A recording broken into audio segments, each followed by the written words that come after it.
Padre, en el nombre de Jesús te damos muchas gracias por tu bondad. Gracias, Señor, por concedernos un lugar donde congregarnos. Gracias, Señor, porque queremos ser obedientes a donde tú nos guías, a donde tú nos lleves, para honrarte y para glorificarte, Señor. Padre, en el nombre de Jesús pedimos por esta reunión, que tú continúes en medio nuestro, que tu Espíritu, Señor, se siga moviendo en nuestros corazones y que tu palabra haga el efecto, produzca, Señor, vida en nuestros corazones.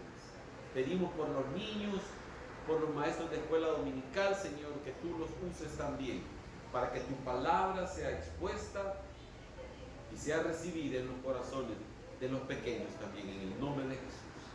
Amén. Gracias, Señor. Quiero invitarle, por favor, a que abra su Biblia en el Evangelio de Juan, capítulo 17.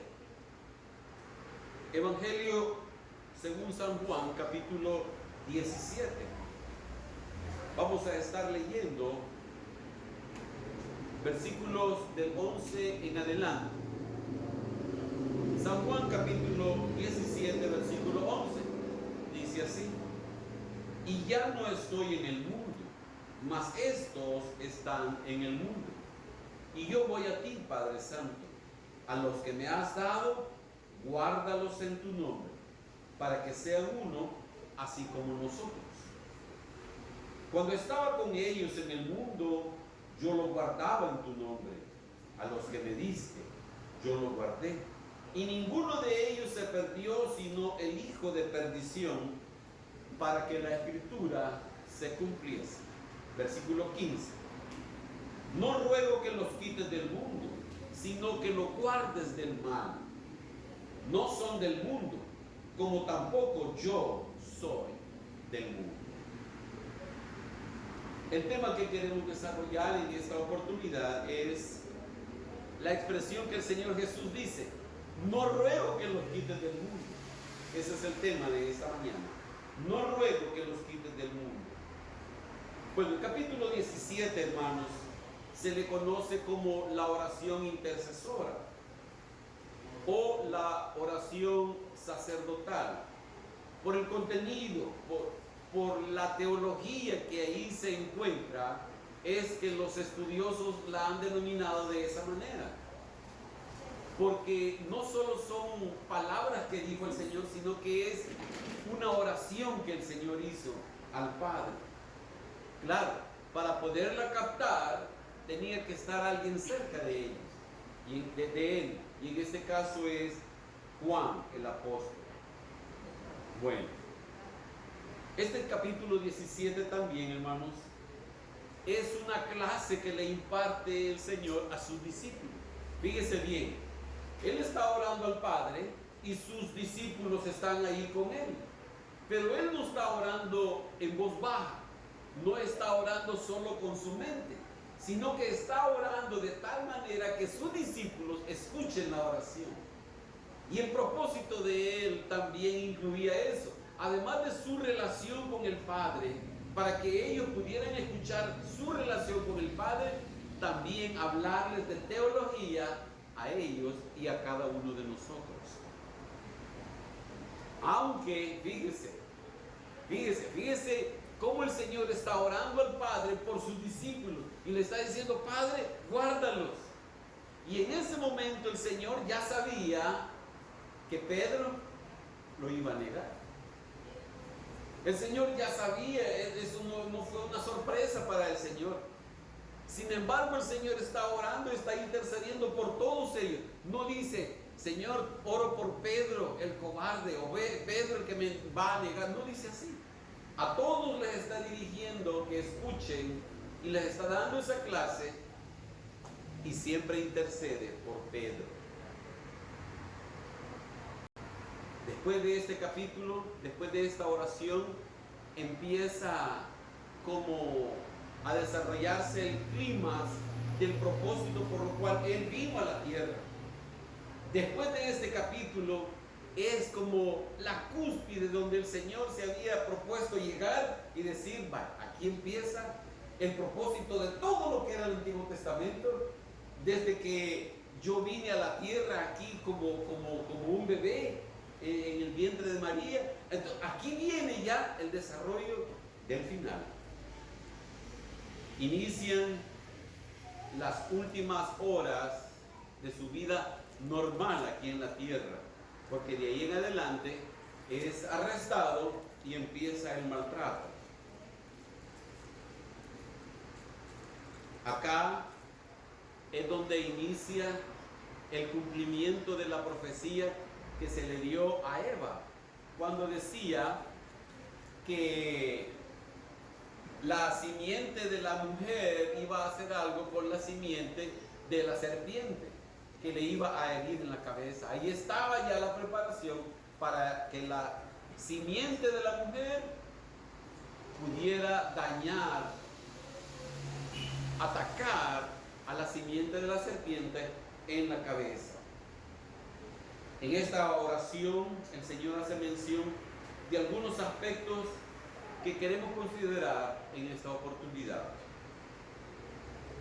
Recuerde, Él está orando y sus discípulos están oyendo su oración. Esta oración es distinta a aquellas que el Señor hacía cuando se apartaba y nadie sabía qué estaba haciendo, qué estaba orando. Bueno, lo primero que queremos ver en esta oportunidad es lo que dice en el versículo 15. No ruego que los quites del mundo. Dios no quiere quitar a su pueblo del mundo. Si Dios quisiera, todos los que son salvos, el Señor nos podría llevar a una isla, en donde estén todos los cristianos, todos los nacidos de nuevo. El Señor podría hacer eso, de que de todos los continentes llevarnos a un lugar en donde estemos apartados. Pero el Señor no quiere eso. Y no quiere eso porque fíjese bien, si el Señor quisiera eso, usted y yo no fuéramos salvos.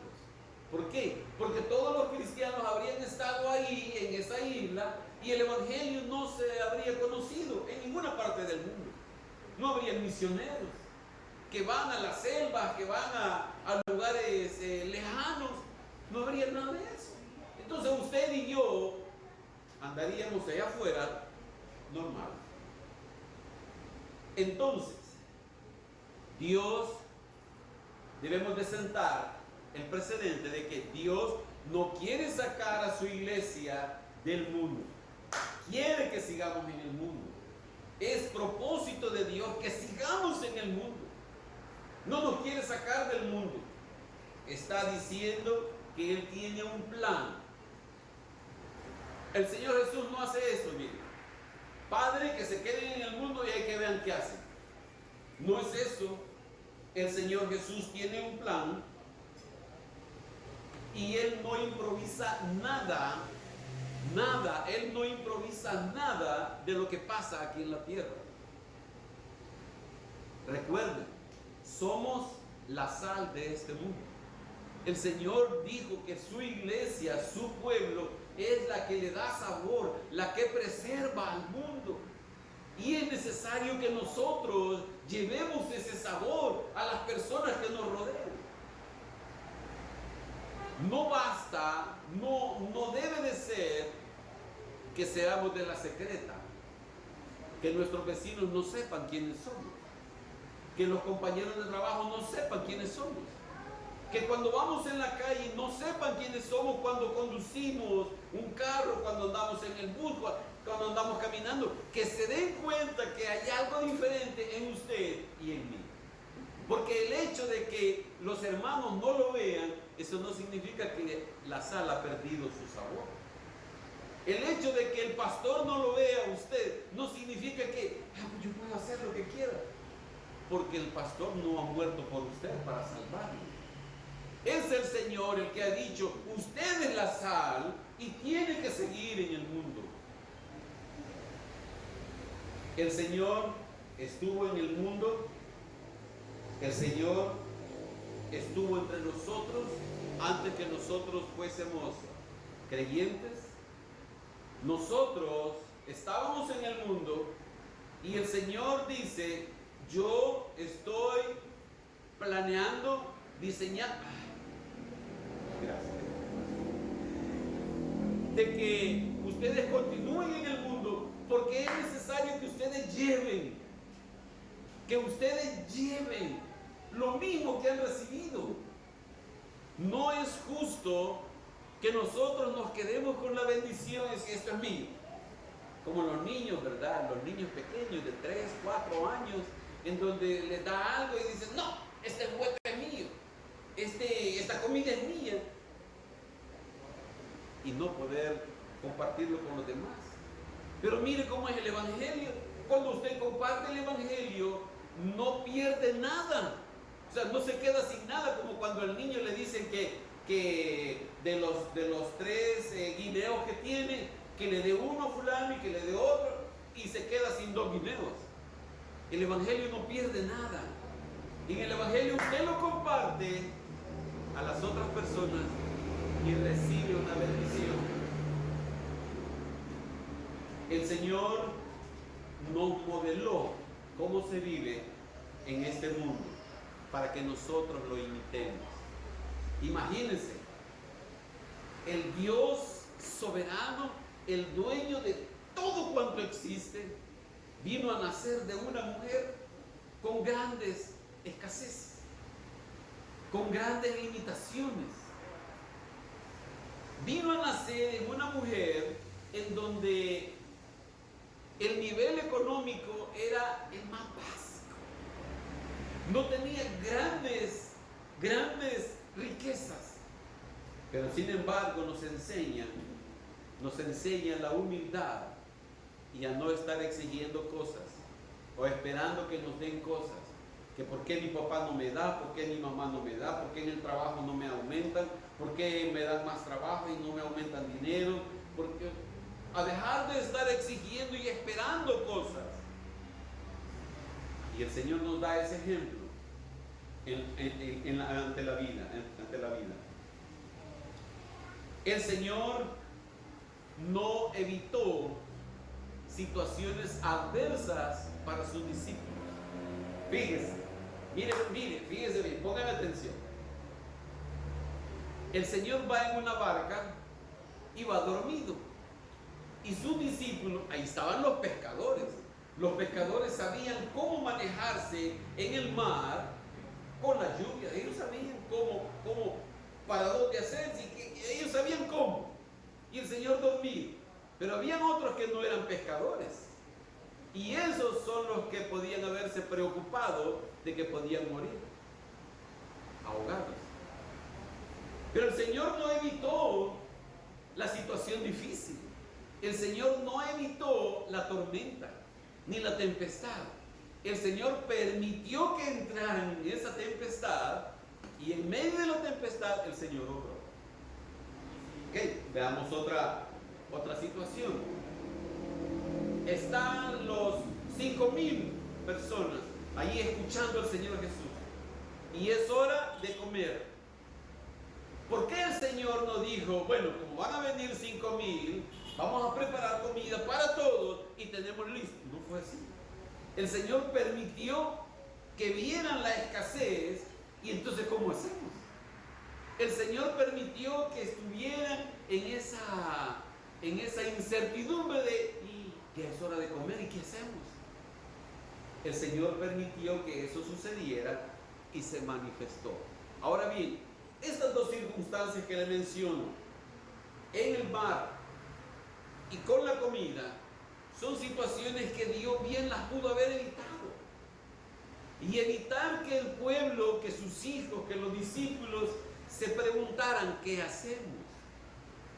Sino que si ya estaba todo listo, entonces ya comamos y en el barco pues llegamos rápido y no hay ningún problema. Pero el Señor permite la circunstancia allí en el mundo, allí en la adversidad, permite que todos nosotros lleguemos. Y que Ronald diga en un momento, Señor, ¿qué hago? Y que Ligia pueda decir en algún momento, Señor, ¿qué hago en esta situación difícil? Y que la hermana Edith pueda decir en ese momento, Señor, ¿qué sé qué hacer. Señor, manifiéstase, Señor, obra. En lugar de buscar situaciones de que me ayuden las personas, es de poder decir, Señor, guíame, Señor, obra, Señor, dirígeme, Señor, que yo pueda ver tu milagro manifestándose en esta situación, en esta adversidad, y no hacer las cosas a la manera de los hombres. El Señor permitió que Judas también estuviera cerca de él. El Señor permitió que Judas fuera parte de aquellos íntimos de él, de aquellos 12 que estaban siempre con él. El Señor sabía quién era Judas, el hijo de perdición. El Señor sabía lo que iba a pasar, sabía lo que él iba a hacer. Pero el Señor no lo evitó, porque había un propósito de Dios en esa circunstancia. Porque había, mire hermano, si nosotros sabemos que va a suceder algo similar como con Judas, nosotros lo evitamos. Pero el Señor tenía propósito de que eso sucediera de esa manera y no lo evitó. Él, pudiendo hacerlo, no lo hizo porque había un propósito. En nuestras circunstancias, todo lo que nosotros vivimos y no tenemos manera de cómo evitarlo, dile gracias al Señor y no busque culpables. No busque a aquella persona que vos tenés la culpa. Usted tiene la culpa. A usted se le olvidó. Usted lo quebró. Usted lo botó. Usted lo dejó allá. En lugar de buscar eso, poder decir, Señor, tú tienes un plan en todo esto. Tú tienes un propósito en todo esto, Señor. El Señor pudo haber evitado la crucifixión también. El Señor pudo haber dicho, no voy a ir a Jerusalén, no voy a ir con los apóstoles, no voy a ir con los discípulos, no voy a ir a hacer nada, me voy a evitar, yo ya sé. Sin embargo, el Señor, con propósito, se sometió.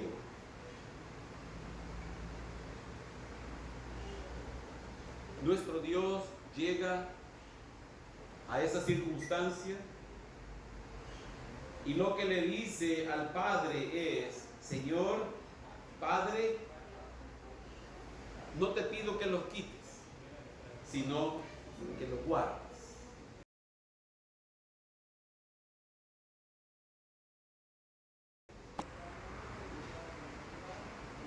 Evangelio de Juan, capítulo 17. Y aquí vemos algo paradójico del Señor en cuanto a lo que estamos diciendo.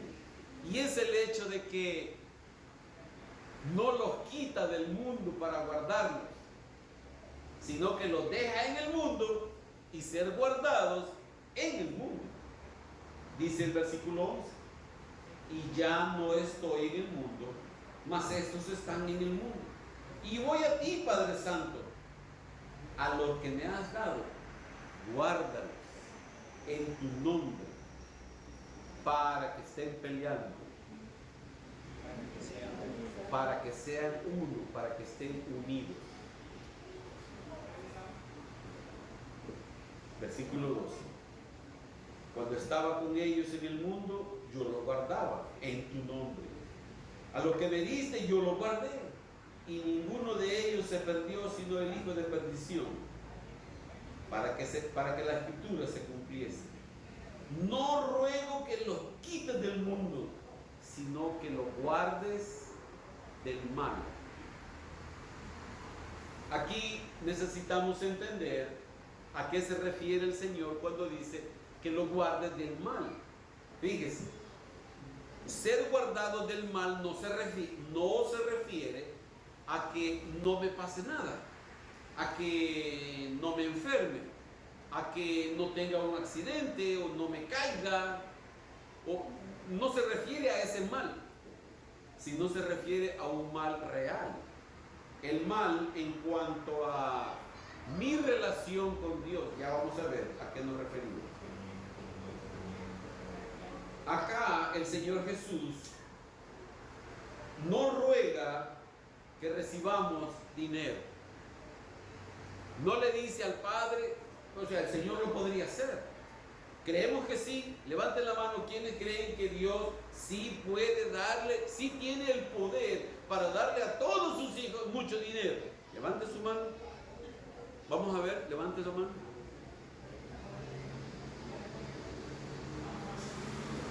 Pues no le damos alguno. El Señor sí tiene el poder.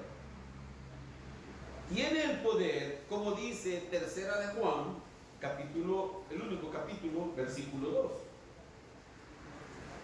Mire cómo lo dice Tercera de Juan. Amado, yo deseo que tú seas prosperado en todas las cosas y que tengas salud, le dice, así como prospera tu alma. Aquí había alguien llamado Gallo, en donde a esta persona Gallo le está diciendo Juan, yo deseo que prosperes. Está bien que prosperes, está bien. Así como prospera tu alma, que también en lo natural también prospera, está bien. Yo pido eso, le dice. No tiene nada de malo. Y Dios lo puede hacer. Esa no es la duda. Pero el Señor no ruega, fíjense, no ruega para que nos dé dinero. No ruega para que tengamos salud. Juan sí ruega por Gallo y le dice que prospere así como prospera su alma, que su relación con Dios iba bien. Bueno, no ruega para que no suframos. ¿Recuerda usted cuánto tiempo estuvo Israel en Egipto? ¿Cuánto tiempo en total? ¿Cuánto tiempo en total? ¿Cuántos fueron? Eso, muy bien, 430 años.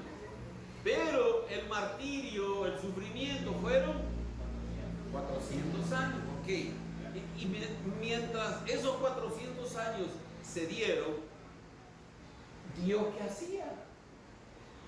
Permitió eso en la vida de su pueblo. Lo permitió con propósito. Entonces nosotros no estamos exentos a los planes del Señor. Tiene propósito. El pueblo no lo entendía. El pueblo no lo entendió. Fíjese, 400 años de martirio. Quiere decir que las personas que estaban vivas cuando llegó Moisés y Aarón, las personas que estaban vivas en ese momento, no conocían de dónde habían venido los patriarcas. No sabían de dónde. Ellos solo conocían la esclavitud. Ellos solo sabían que tenían que construir pirámides, hacer los ladrillos con el lodo, con sus pies, y servirle a los egipcios. Eso era lo único que conocían. Ellos no tenían idea de qué era la libertad, no sabían qué era eso. Pero Dios tenía propósito en eso. Dios sabía lo que estaban viviendo y Dios dijo, ya es hora. Y el Señor se manifiesta y dice, ya es hora. Pero hay propósito de Dios en las adversidades. A eso es a lo que queremos llegar en esta oportunidad. Cuando el Señor le dice al Padre, Padre, no ruego que los quites del mundo, sino que los guardes del mal. En medio de los problemas, en medio de las enfermedades, en medio de las escaseces, Señor, guárdalos del mal. La pregunta sería, ¿por qué no lo evitó? ¿Por qué Dios no dijo, le voy a evitar estos 400 años de esclavitud y voy a hacer que los patriarcas que regresen a Canaán? No. El Señor permitió que hubiera abundancia ahí en Egipto y que eso hiciera que se quedara, porque había hambruna en Canaán, recuerden. Entonces, encontramos al pueblo sufriendo ahí en Egipto. Éxodo capítulo 1, por favor, versículo 3.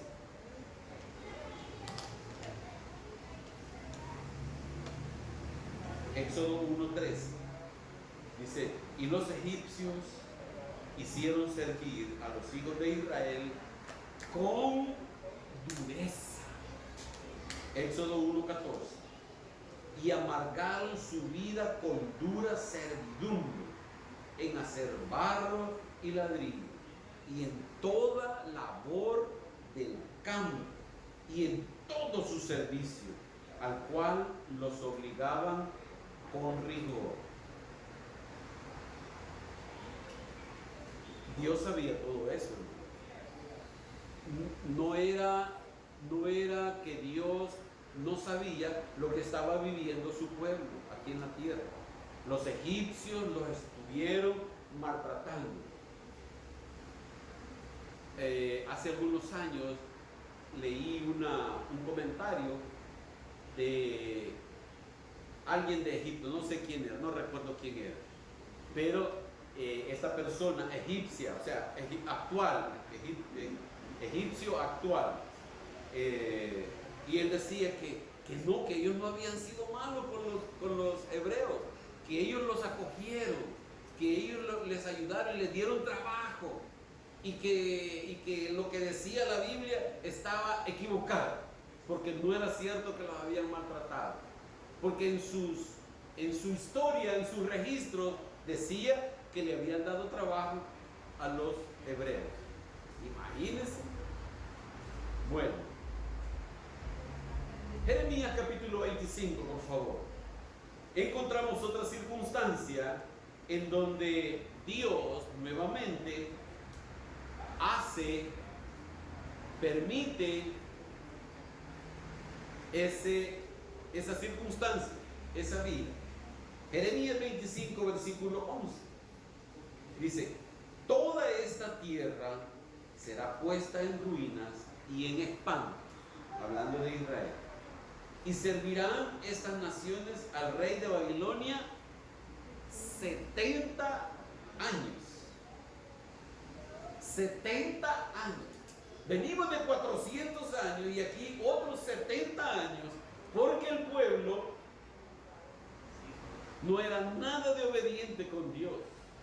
Y el pueblo hacía lo que bien le parecía.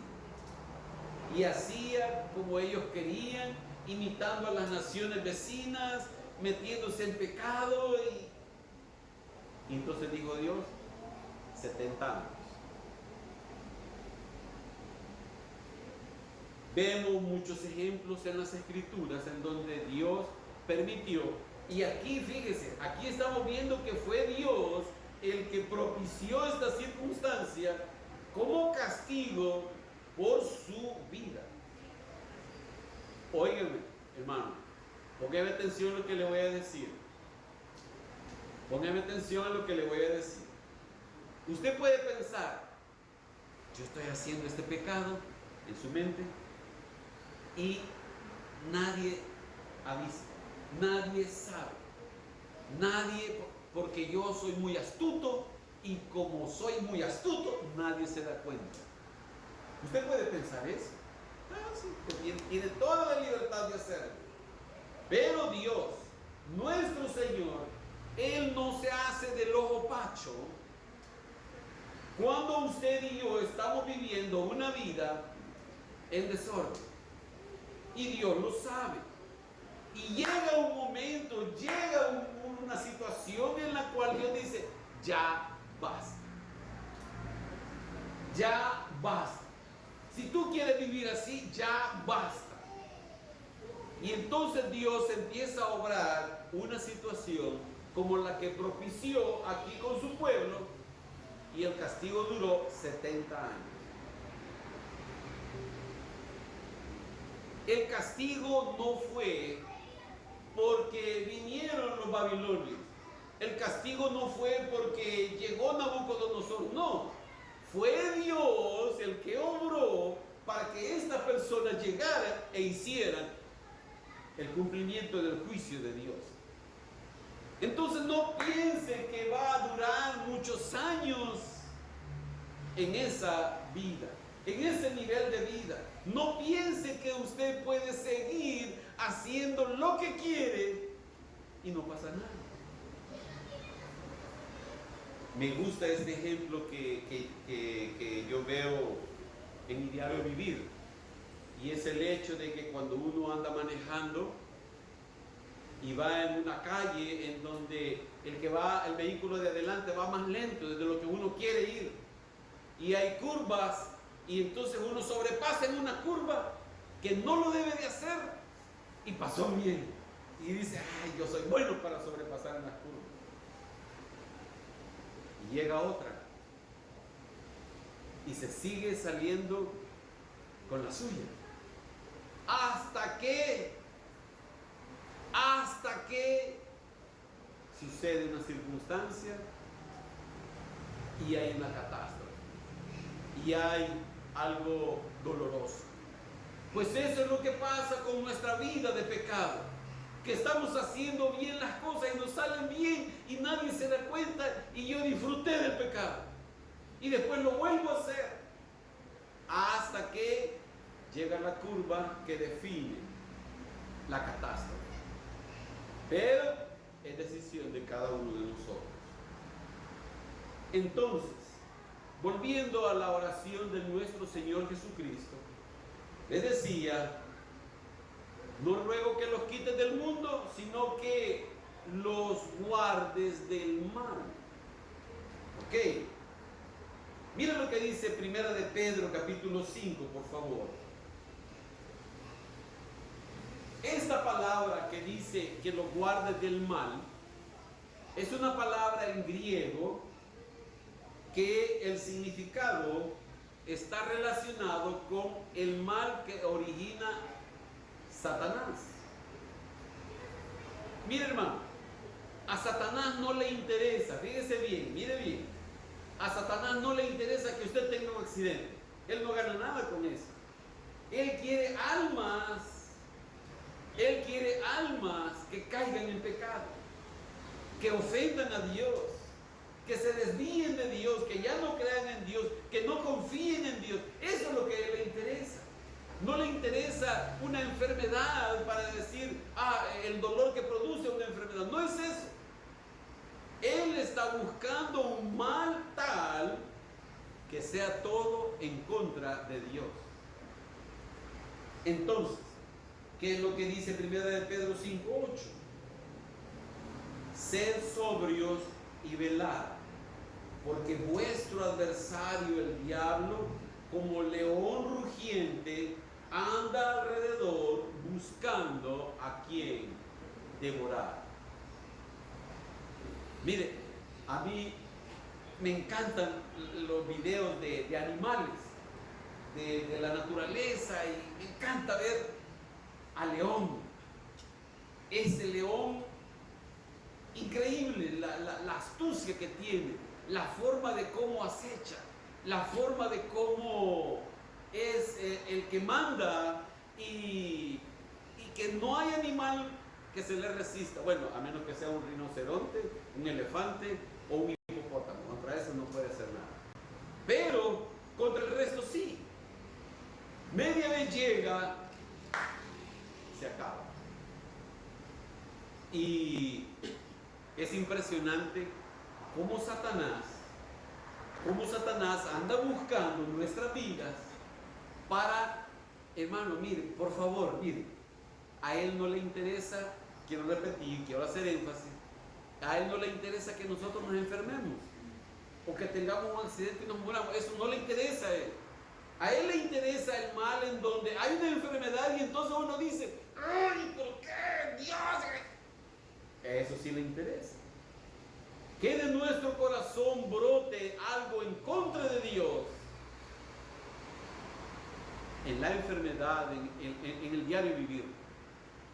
Entonces, hermanos, si él anda buscando a quien devorar, no importa lo que pase, no importa lo que suceda de la enfermedad o el accidente, es de poder venir y decirle al Señor siempre, Señor, te doy gracias en medio de la situación difícil, y que no se cumpla lo que Satanás quiere hacer, que anda buscando, mire, anda acechando.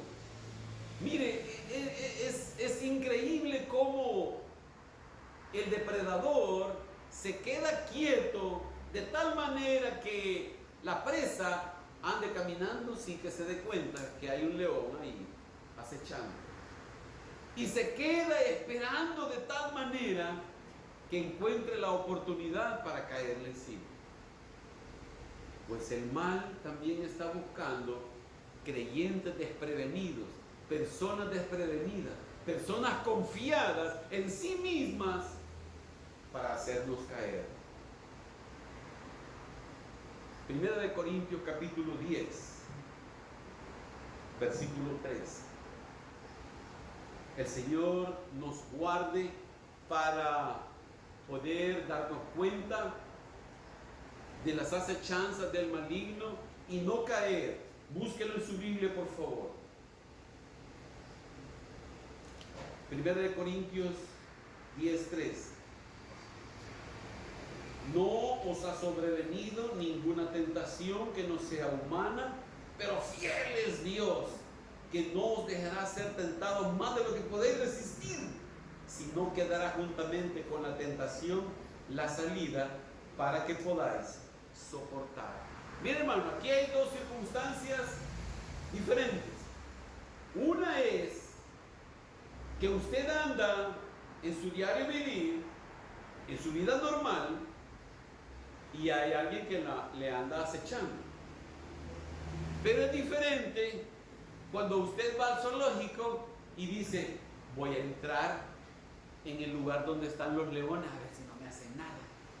Como el Señor nos protege, como el Señor nos guarda, así que me voy a deslizar por medio de un lazo y voy a llegar al lugar donde están los leones.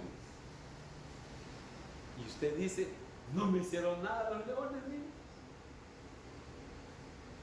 Hermanos, Dios guarda a su pueblo en aquellas acechanzas que el maligno anda buscando en su diario vivir. Pero es diferente cuando usted anda buscando la tentación y piensa que no va a caer. Es diferente cuando usted, como decimos en buen salvadoreño, en buen castellano, en hebreo, se pone a cucar al diablo. En donde piensa que no va a caer. Piensa que es bueno para eso y que es resistente y que yo soy fuerte en Dios. Esa vida, esa persona, esa que piensa así, sin necesidad de que lo diga, pero su forma de pensar es, yo soy fuerte, no me va a pasar nada. Yo puedo ir a un lugar donde esté tomando y como yo no tomo, entonces yo soy fuerte. No siempre. Yo voy a ir a un lugar donde haya mujeres semidesnudas y no, yo soy fuerte. Dios permite la tentación en aquellas vidas que les da la capacidad de resistir. Pero es diferente cuando la persona anda buscando la tentación.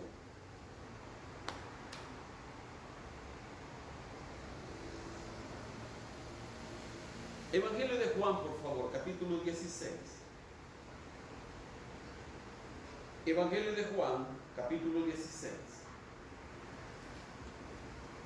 Recuerde, el Señor no nos saca del mundo y el Señor lo que pide es que seamos guardados.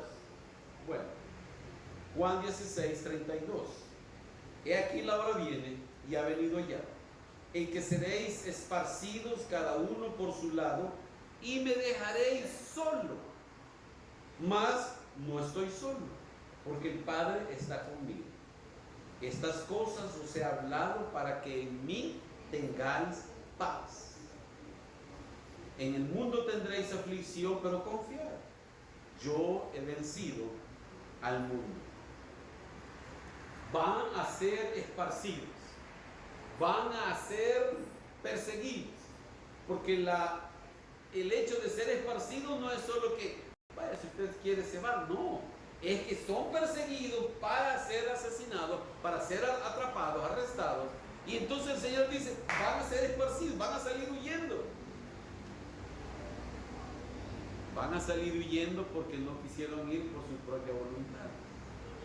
He aquí, yo los envío para que vayan al mundo y hablen. Y ellos ahí se quedaron, en sus casas, en sus ciudades. Y el Señor les dice, bueno, entonces les voy a dar ánimo. ¡Sa! Y empieza la persecución. No sé si usted se acuerda, pero ya lo hemos visto antes, de cómo ellos fueron esparcidos, y mientras iban esparcidos, iban corriendo, iban anunciando el Evangelio. Entonces, ¿qué preferimos? ¿Anunciar el Evangelio con aquellas personas que tenemos oportunidad, o vamos a esperar una persecución?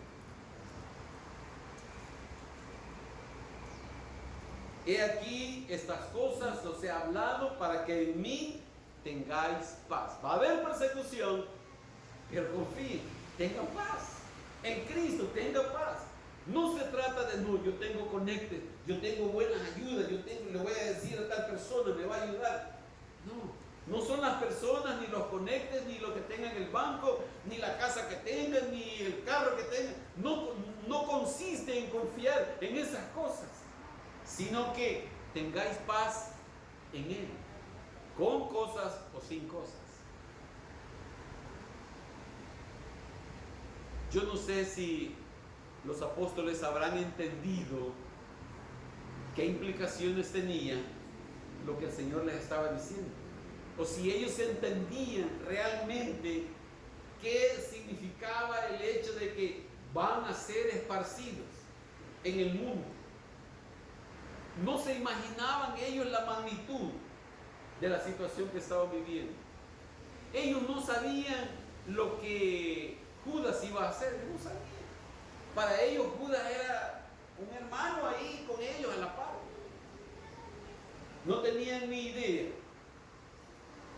Sí sabían lo que Dios había obrado, lo que el Señor Jesús había obrado en cada circunstancia. Ellos lo sabían. La multiplicación de los panes, la sanidad, la resucitación de Lázaro y todo lo que el Señor obró, ellos lo habían visto. Cómo los había protegido el Señor. Ellos sabían todo eso, lo conocían. Pero lo que ellos no tenían ni idea era lo que estaba próximo a suceder en ese momento. Que el Señor iba a ser arrestado y que ellos se iban a sentir solos. Ya no estaba el Señor con ellos. Y entonces, ¿qué pasa? Ellos tenían que seguir la indicación. ¿Qué dijo el Señor? Eso era nada más lo que tenían que hacer. ¿Qué había dicho el Señor? ¿Cuáles eran sus instrucciones? Y el Señor también sabía que eso les iba a desanimar. Cuando ellos vieron de lejos todo lo que estaba pasando, lo que Pedro vivió de lejos, todo lo que le andaban haciendo al Señor, y por esa razón, fíjense, estamos hablando de Juan 16 y 17, pero ahora vayamos al capítulo 20, por favor, de Juan. Miren lo que dice Evangelio de Juan, capítulo 20, versículo 19. Dice, cuando llegó la noche de aquel mismo día, el primero de la semana. ¿Cuál es el primer día de la semana? Domingo. Entonces dice, estando las puertas cerradas en el lugar donde los discípulos estaban reunidos por miedo a los judíos, vino Jesús y puesto en medio les dijo, tranquilo, paz a vosotros. Y cuando les hubo dicho esto, les mostró las manos y el costado, y los discípulos se regocijaron viendo al Señor. El Señor se les manifiesta, les dice, estoy vivo, aquí estoy yo, vean mis manos, vean mi costado donde me pullaron con la lanza. Vean, aquí estoy yo, estoy vivo, he resucitado. Y dice que los discípulos se regocijaron, se alegraron. Pero ninguna de estas apariciones que el Señor tuvo con ellos funcionaba para ellos. Vayamos por favor a Juan capítulo 20, versículo 21. Entonces Jesús les dijo otra vez, paz a vosotros. Como me envió el Padre, así también yo os envío. Y habiendo dicho esto, sopló y les dijo: recibid el Espíritu. Entonces, hermano, el Señor se les está apareciendo después de su arresto, después de la muerte en la cruz. Se les aparece varias veces a ellos y les dice: tengan ánimo, estoy vivo, vayan, hablen, anuncien lo que saben de mí, lo que saben del Evangelio, vayan y anúncienlo. Van a ser atacados, pero yo voy a estar intercediendo por ustedes para que sean guardados del mal. Cualquiera pensaría que ellos salieron corriendo a predicar, porque aquí les dice, fíjese, yo los envío, así como el Padre me envió, yo así también os envío a ustedes. Vayan, anuncien, vayan al mundo, allí, vayan y anuncien, hablen. Y cualquiera diría, fíjese, si es el Señor que se les presenta y les dice: vayan allá a hablar, cualquiera diría de nosotros: ellos salieron corriendo a predicar, ellos salieron corriendo a anunciar el Evangelio. Estamos en Juan capítulo 20, versículo 26.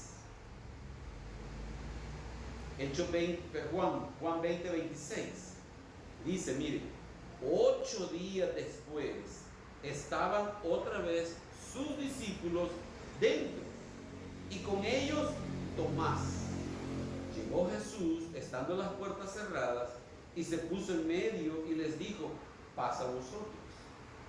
Luego dijo a Tomás: pon aquí tu dedo y mira mis manos, y acerca tu mano y métela en mi costado, y no seas incrédulo, sino creyente.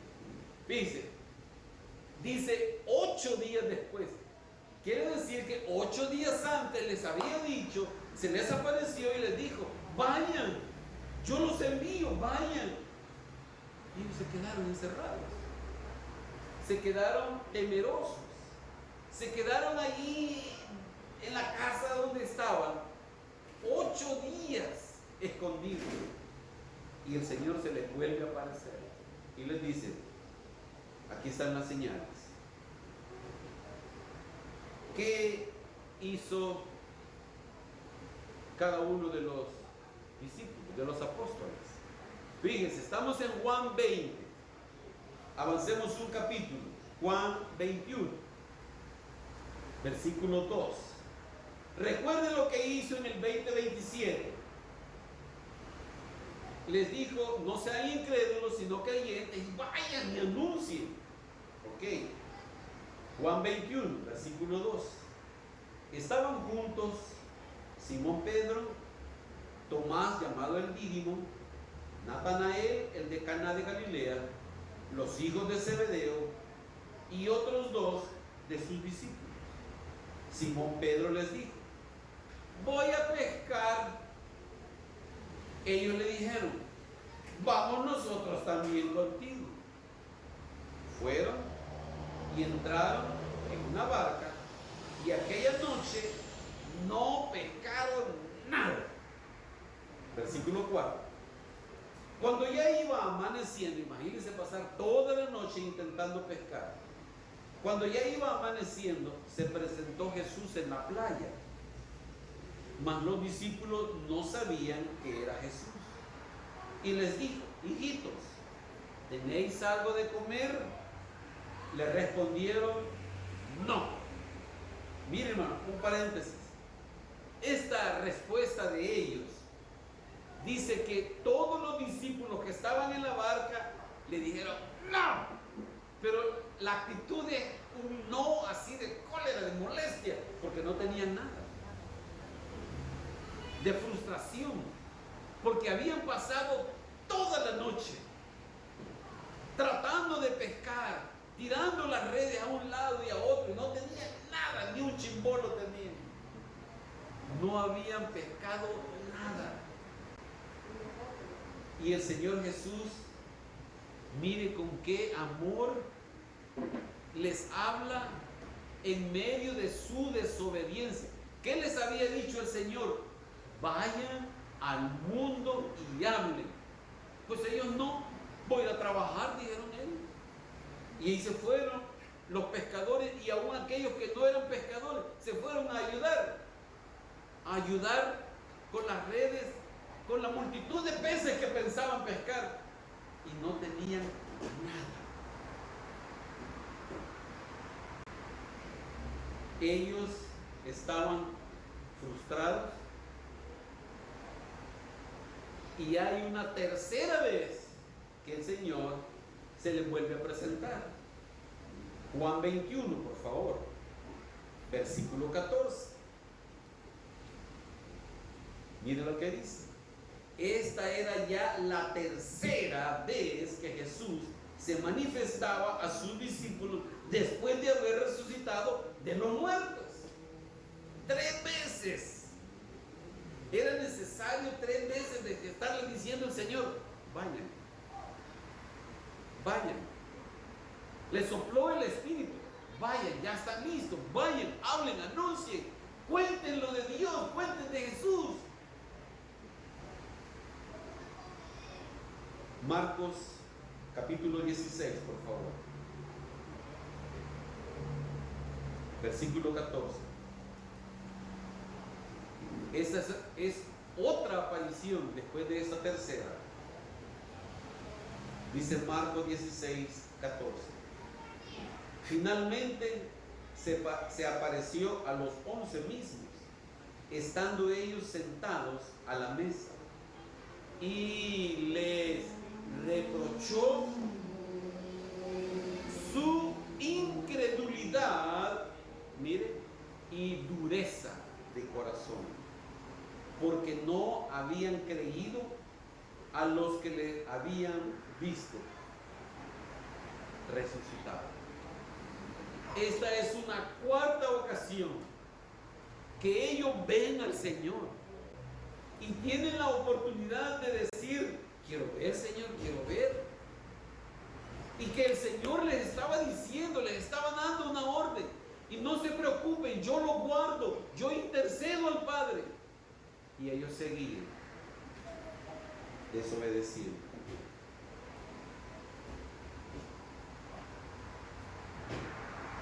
En la comparación que se hace de los evangelios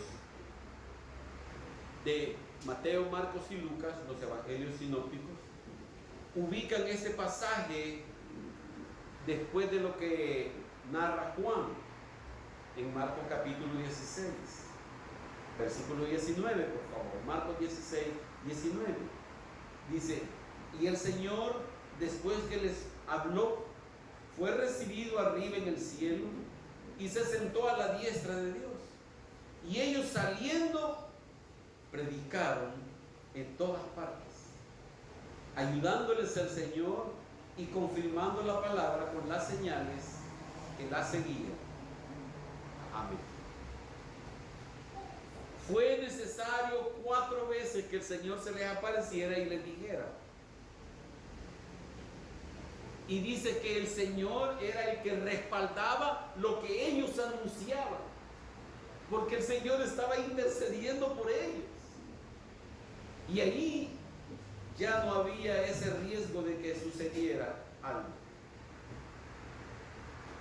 En la oración intercesora, el Señor Jesús les dice: tened paz, yo he vencido al mundo. Paz de tal manera que pase lo que pase allá afuera, yo tengo todo bajo control, yo sé lo que está pasando. Que no sea una situación en donde no podamos dormir de la preocupación y que tener paz. Yo ya vencí al mundo, yo les he demostrado, yo estoy detrás de todo esto, yo los estoy guardando delante del Padre, estoy orando por ustedes.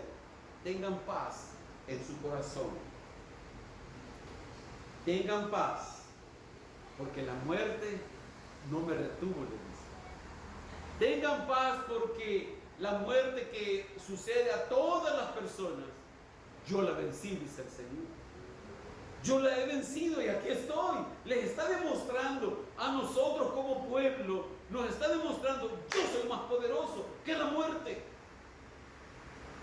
Tened paz, porque más poderoso es el que está en nosotros que el que está fuera. Tened paz, porque Él está intercediendo por nosotros. No nos ha dejado solos. Tened paz, porque Él está con nosotros y en nosotros. Tened paz, porque estamos del lado ganador. Aunque haya una situación difícil en medio, es el lado ganador. Siempre Él va a ganar.